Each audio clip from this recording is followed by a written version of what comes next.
Hey everybody, so last week I asked you guys what kind of scenarios you'd like to see me run through in the sim, and you came back with big numbers, huge amounts of requests to see various things, and there was definite trends of the kind of stuff that you guys wanted to see.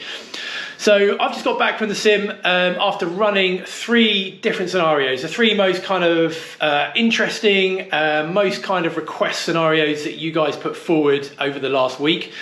The first one we're going to kick off with is an engine severe damage just after V1. So you start with me on the runway, ready to go. Now, fortunately, I couldn't get a first officer to join me last minute, so I kind of had to run it single pilot, which is good practice for me for my pilot incapacitation drills. Maybe work a little bit hard, but I try and do most calls, you know, that would be made by the pilot flying and the pilot monitoring, so you can kind of get a feel for how it would run with 2 pilots in a normal environment. So once we get to V1, there's a problem, there's a severe damage on one of the engines, and after V1, as you know, whatever problem we get, we've got to take it into the air. So I fly the aeroplane, we get airborne, the weather's fairly rubbish, it's kind of low vis, like 550 meter RVR with the cloud base at around 100 feet. So we get airborne, and I kind of talk you through the various things that I'm doing while I'm manually flying the aeroplane.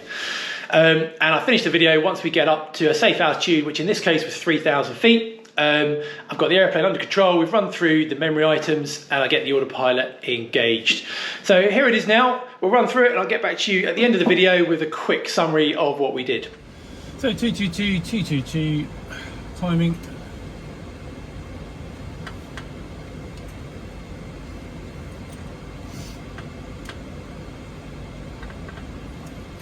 Stabilised, set takeoff thrust.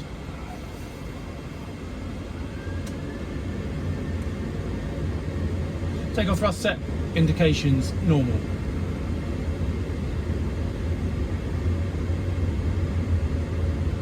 $80 knots, checked.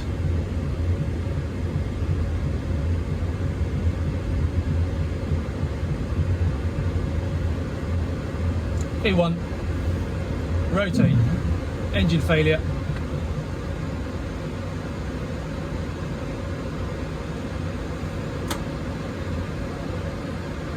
And gear up, positive rate, cancel the master caution that's associated.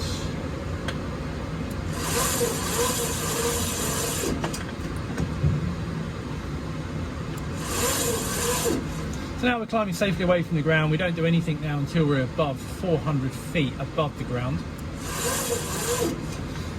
So there it is, 400 feet now. So pilot flying would call for heading select and state malfunction.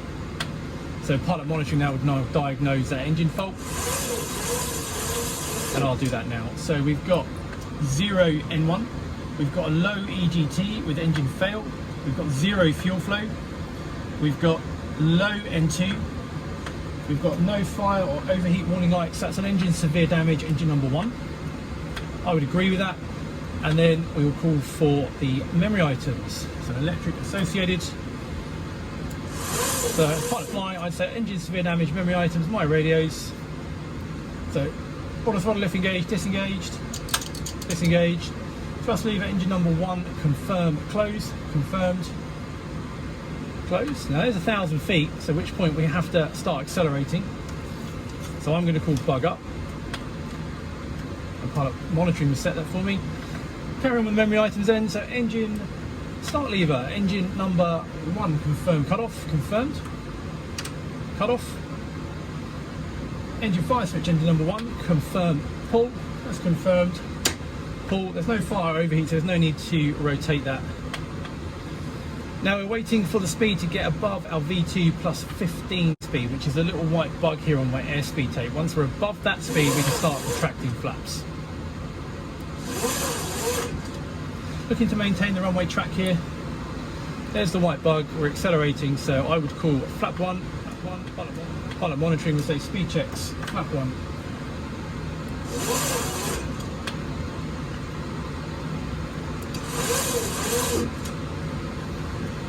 We just want to maintain either level flight here or a gentle climb, no more than that. I'm just going to match the heading to help me maintain that.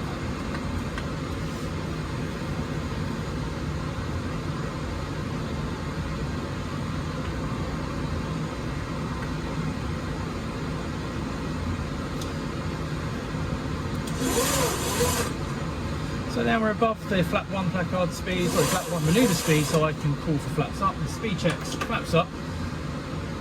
I'm just reducing my rudder pressure input as the rudder becomes more effective during the acceleration process.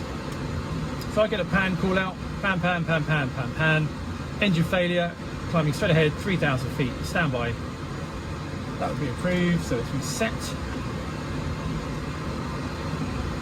There's 1 to go, checked. And I'll call flaps up, no lights. So pilot monitoring, I would call for, pilot flying would call for level change, max continuous thrust. So pilot monitoring will select that as level change. And max continuous thrust is selected now. And we could increase that thrust on the live engine number 2. That needs to go up.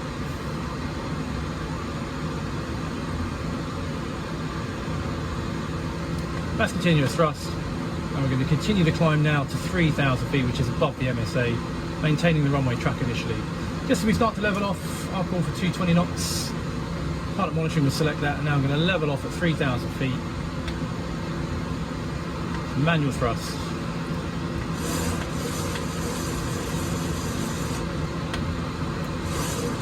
That's going to bring the thrust back now, balance with rudder.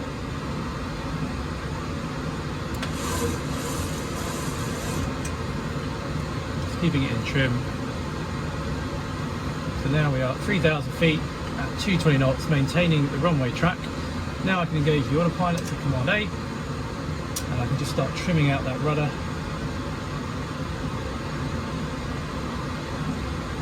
About 4 seconds of rudder input tends to work quite well on this aircraft, and we're looking for a neutral control column. Okay, so that was the initial sequence of events following an engine failure or severe damage just after V1. And as you can see, the airplane actually flies really happily on one engine. It's not a big deal for it at all. And once we get to the point we end in the video at around 3,000 feet or minimum safe altitude with the autopilot engaged, that's the initial part done, but actually there's still quite a bit of work we'd have to do before we're ready to fly and approach. There's a lot of checklists to run, things to think about before we can get it back on the ground, but maybe we'll cover that in another video. But the next video coming out, keep an eye out for in a few days. It's one of the more interesting ones, I thought. It's a different take on something, different take on what we would maybe normally do in a sim.